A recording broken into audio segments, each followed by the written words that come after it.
Hello good morning students. आज हम chapter 3 atoms and molecules, जो केमिस्ट्री का चैप्टर 3 है, एटम्स एंड मॉलिक्यूल्स के बारे में डिस्कस करेंगे। एटम्स एंड मॉलिक्यूल्स, एटम जो है क्या होता है? Tiniest particle of the matter. किसी भी मैटर्स का जो बहुत ही टाइनी पार्टिकल्स होता है which further is not broken down is called atoms। किसी भी मैटर्स के सबसे छोटा जो स्मॉलेस्ट पार्टिकल्स है, जो फर्दर डिवीज़न नहीं होता,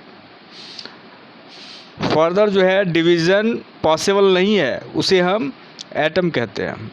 मॉलिक्यूल्स क्या होता है? More than 2 atoms get together is called molecules. मतलब दो से अधिक, एक तरह से आप कह सकते हैं 2 एटम भी मिलके मॉलिक्यूल बनाता है। जैसे सपोज दैट मान लो H2 की मैं बात करता हूँ, तो ये H2 क्या है? H2 हाइड्रोजन गैस है। तो H जो है सिंबल है, हाइड्रोजन का सिंबल H हो गया। लेकिन H2 गैस, O2 गैस, तो ये गैस जो है यानी गैस का 1 मॉलिक्यूल है, एटम नहीं है। एटम की जब हम बात करेंगे तो सिर्फ सिंगल O बोलेंगे, यानी 1 एटम। ऑक्सीजन में 2 एटम ऑफ ऑक्सीजन मॉलिक्यूल अगर हम देखें, 1 मॉलिक्यूल ऑफ ऑक्सीजन, तो इसमें 2 एटम है ऑक्सीजन का। H2O क्या है? H2O हम वाटर को बोलते हैं। अब इसमें कौन कौन से पार्टिकल हैं? हाइड्रोजन और ऑक्सीजन है। तो हाइड्रोजन के कितने एटम हो गया? 2 एटम। ऑक्सीजन के कितने हो गया? 1 एटम। तो ये 1 मॉलिक्यूल ऑफ वाटर कहलाएगा। ठीक है। तो मॉलिक्यूल है 2 और मोर atoms binding together is called molecules. अब देखिए यहाँ पे लॉज ऑफ केमिकल कम्बिनेशन का भी इसमें लॉ होता है। The following 2 laws of chemical combination were established after much experimentations by Lavoisier and Joseph L Proust. इन्होंने लॉज बताया केमिकल कम्बिनेशन कैसे होता है। जैसे अगर हम बात करें H2O की, वाटर की, तो इसमें 1 मॉलिक्यूल ऑफ वाटर में हाइड्रोजन के 2 एटम रहेंगे, ऑक्सीजन का 1 ही रहेगा, यानी 2:1 का रेशियो। अब देखिए पहला नियम, जैसे law of conservation of mass, यानी मास का जो कंजर्वेशन है, मास का कंजर्वेशन, उसके नियम क्या है? Is there a change in mass when a chemical change? जब केमिकल चेंज होता है केमिकल रिएक्शन के बाद, तो क्या मास भी चेंज हो जाता है? अब देखिए यहाँ पे law of conservation of mass states that mass can neither be created not destroyed in a chemical reaction. बहुत इंपॉर्टेंट बात। जैसे मान लीजिए law of conservation of mass ये कहता है कि मास ना तो क्रिएट होता है और ना डिस्ट्रॉयड होता है केमिकल रिएक्शन में। केमिकल रिएक्शन के दौरान ना तो बनेगा ना ख़त्म होगा, तो मास उतना ही रहेगा। यानी H2 हाइड्रोजन और प्लस ऑक्सीजन, उसके जो मास होंगे वही मास बनेगा H2O में। यानी जब वाटर बन जाएगा तब उसका मास जो है सेम रहेगा, कंजर्व रहेगा। बच्चों, लॉ ऑफ कांस्टेंट प्रोपोर्शंस, बहुत इंपॉर्टेंट बात यहाँ पे टॉपिक है। Lavoisier along with other scientists noted that many compounds were composed of 2 or more elements and each such compound had the same elements in the same proportion। Lavoisier ने other scientist के साथ noted किया कि many compounds, बहुत सारे ऐसे compounds हैं, वर composed of 2 और मोर एलिमेंट्स, 2 या 2 से अधिक एलिमेंट्स जो है कंपोज्ड होके, गेट टुगेदर होके, आपस में मिल के, कंबाइंड होके एक नया कंपाउंड बनाता है।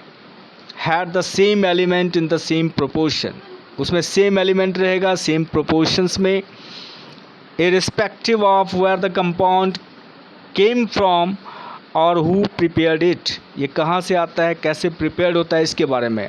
देखिए बच्चों, in a compound such as water, जो मैंने आपको पहले बताया था, such as water the ratio of the mass of hydrogen, hydrogen का जो मास है to the mass of oxygen is always 1:8, 1:8 के जो है रेशियो में होगा हाइड्रोजन का मास और ऑक्सीजन का। हमने क्या बताया, H2O, यानी उसका एटॉमिक नंबर जो है, जैसे उसका एटम पे जो है मैं डिस्कस किया था, यानी हाइड्रोजन का जो एटम है H2, 2 हाइड्रोजन, और ऑक्सीजन का 1 एटम, यानी एटॉमिक रेशियो मैंने बताया था 2:1।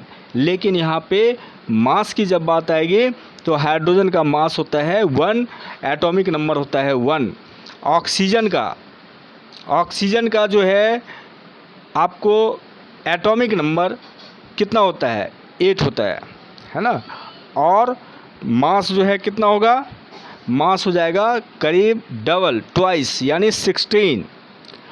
तो हाइड्रोजन का अगर हम मास देखें तो 2 हाइड्रोजन है तो 1:2 यानी 2 हो गया, और ऑक्सीजन तो 1 ही है यानी 2/16।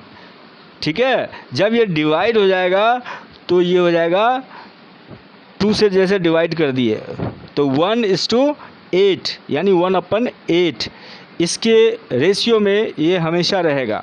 What ever the source of water, 10, तो सोर्स ऑफ वाटर का ये जो है H2O होता है, और जिसमें आपको देखने को मिलता है 1:8 के रेशियो में। 10 if 9 gram of water is decomposed 1 gram of hydrogen and 8 gram of oxygen are always obtained. देखिए बहुत इंपॉर्टेंट बात, इस प्रकार हम कह सकते हैं कि 9 ग्राम वाटर, अगर 9 ग्राम वाटर है उसको अगर हम डिकम्पोज्ड करें तो उसमें 1 ग्राम हाइड्रोजन और 8 ग्राम जो है ऑक्सीजन हमेशा ऑब्टेंड होगा। दोनों को प्लस कर दिए, दोनों मास जो है कंबाइंड हो गया, तो 9 ग्राम अगर हम वाटर लेंगे तो वहाँ पे 1 ग्राम हाइड्रोजन और 8 ग्राम ऑक्सीजन हमेशा मिलेगा। Similarly in the ammonia, nitrogen, hydrogen are always present in the ratio 14:3 by mass. Ammonia में क्या होता है, NH3 होता है, तो NH3 जो है नाइट्रोजन और हाइड्रोजन है, are always present in the ratio 14:3 by mass whatever the method और the source from which it is obtained. तो ये आपको इसमें एटॉमिक नंबर, मास नंबर, ये सब ढंग से पढ़ना है। मैं आपको एक लिस्ट दे दूंगा तो उसे आप देख लेंगे। तो बच्चों आज के क्लास में जो है ना बस इतना ही। अब नेक्स्ट क्लास में हम लोग आगे देखेंगे। तो ये मेन जो है टॉपिक आपका था जो लॉ ऑफ कांस्टेंट प्रोपोर्शंस, इसके प्रोपोर्शंस जो हैं कांस्टेंट रहते हैं। Okay, thank you.